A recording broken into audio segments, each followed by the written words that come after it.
السلام عليكم. شايفين البوق اللي قدامكم ده بوق فرعوني تم اكتشافه في مقبرة الملك توت عنخ آمون، ولكنه مش بوق عادي، ده الناس سمته البوق الملعون لأنه في كل مرة حد نفخ فيه حصلت بعدها كارثة. عزف الموسيقار الإنجليزي جيمس تابرن على بوق الملك توت عنخ آمون علشان يسمعه للعالم كله إنه ما يعديش إلا يوم واحد بس وتقوم الحرب العالمية التانية. لو عايزين تعرفوا هي الناس استخدمته كم مرة وإيه الكوارث اللي حصلت، تابعوا معايا الفيديو للنهاية، وفي نهاية الفيديو هسمعكم صوت البوق. وقبل ما نبدأ ما تنساش تدعمنا بلايك وتشترك في القناة وتفعل الجرس عشان توصلك فيديوهاتنا أول بأول. معاكم رانيا ماضي ودي قناتكم حكاية براند.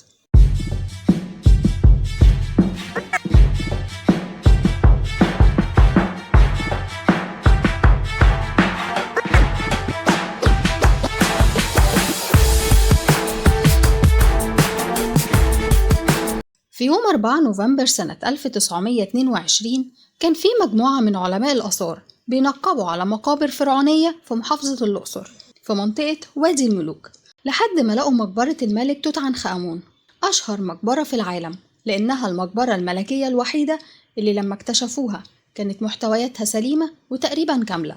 ولكن المقبرة دي كانت السبب في لعنات كبيرة على اللي اكتشفوها وعلى العالم كله. المهم الاكتشاف ده حصل على ايد العالم هوارد كارتر، وكانت المقبرة بتتكون من 4 حجرات فيها حوالي 5400 قطعة أثرية، وبين كل التحف اللي كانت موجودة كان في 2 من الأبواق العسكرية الخاصة بالملك توت عنخ آمون، حاجة كده شبه المزمار، واحد من الفضة وواحد من البرونز.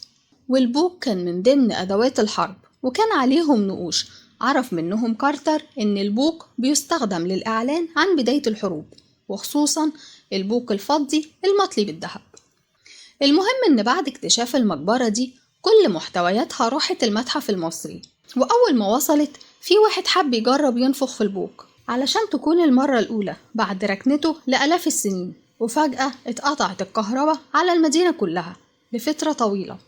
وعدت الأيام والشهور والسنين لحد ما جت سنة 1937، وفي واحدة من الحفلات الملكية اللي كان متعود الملك فاروق إنه يعملها، في واحد محدش ذكر اسمه جاب البوق ده وحب إنه ينفخ فيه أو يعزف عليه في الحفلة علشان يعني يرحب بالملك فاروق.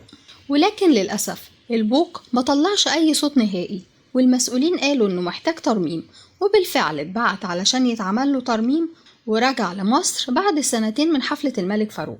بس يظهر إن البوق ده لما كان في الحفلة جذب انتباه إذاعة BBC، لأن أول ما البوق رجع مصر بعد الترميم تطلب إذاعة BBC من مصلحة الآثار إنهم عايزين يسجلوا صوت البوق في بث مباشر، وفعلا عملوه، ويا ريتهم ما عملوه. فهم راحوا يوم 31 أغسطس سنة 1939 ودخلوا بمعداتهم وبدأوا يستعدوا للتسجيل. ووقت التجهيزات وقبل العزف ب5 دقايق بس اتقطعت الكهرباء عن المبنى كله، ولكن بعد كام دقيقة رجعت الكهرباء من تاني. وعزف الموسيقار الإنجليزي جيمس تابرن على بوق الملك توت عنخ آمون علشان يسمعه للعالم كله بعد ما فضل مركون لأكتر من 3300 سنة، وبالفعل عزف عليه حوالي 5 دقايق متواصلة، وكان بالفعل في أكتر من 100 دولة بتسمع العزف وقتها. ولكن هل الموضوع انتهى على كده من غير مشاكل يعني؟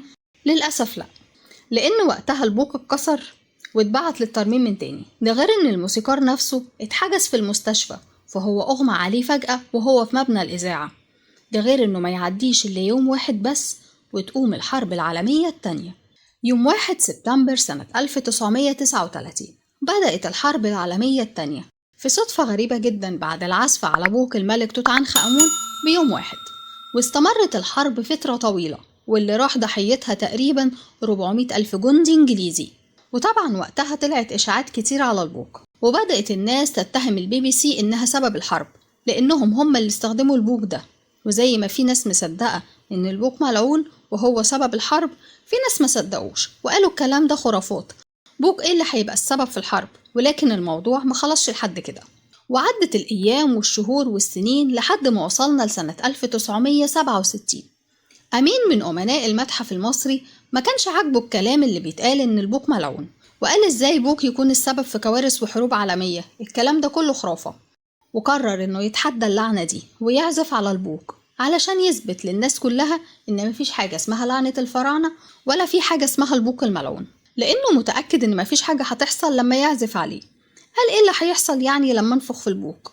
وفعلا جابه ونفخ فيه، وما يعديش بعدها إلا كام يوم وتقوم حرب النكسة المشؤومة بين العرب وإسرائيل، نكسة 67 في مصر، والبلد كلها تخرب. وطبعا الصحف اتكلمت وبدأت الناس تتكلم أكتر عن البوق الملعون ده وإن هو سبب الخراب، ولكن برضو في ناس قالت دي مجرد صدفة وإن الكلام ده كله خرافات. لكن هل الموضوع وقف لحد هنا؟ للأسف لا. الغريب إن اللعنة ما وقفتش لحد هنا، لأن في أثري نفخ في البوق مرة تالتة وقت ترميمه، تقريبا كان عايز يتأكد هو شغال ولا لأ، وقال أكيد مفيش حاجة هتحصل. والمرة دي كانت سنة 1990، وبعدها بكام يوم بس تبدأ حرب الخليج، وتعدي بعدها الشهور والسنين والموضوع يتنسي. وفي أول كام يوم من سنة 2011 كان في وفد ياباني بيزور المتحف المصري، والوفد ده طلب إنهم ينفخوا في البوق بتاع الملك توت عنخ آمون ويسمعوا صوته، وبالفعل نفخوا فيه وسمعوا صوته ونفذوا اللي كانوا عايزينه. طيب وبعدين إيه اللي حصل؟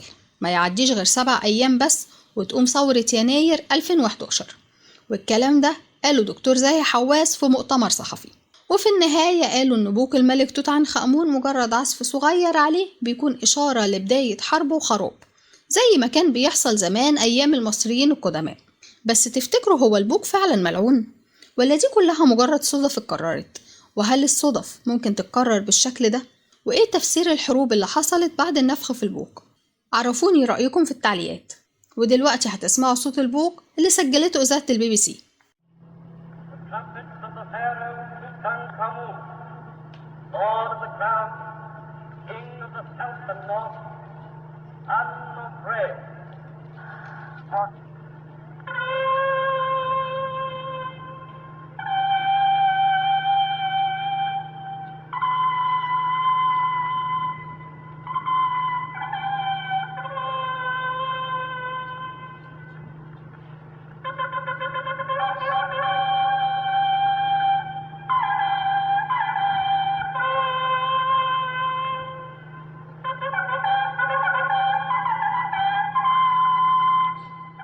هستنى رأيكم في التعليقات. لو الفيديو عجبكم ما تنسوش اللايك والشير، والناس اللي أول مرة تشوفنا اعملوا سبسكرايب وفعلوا الجرس عشان يوصلكم كل جديد.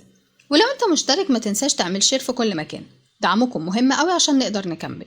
ولو عايزين نتكلم عن موضوع معين اكتبوا لنا في التعليقات. بس كده واشوفكم في فيديو جديد. السلام عليكم.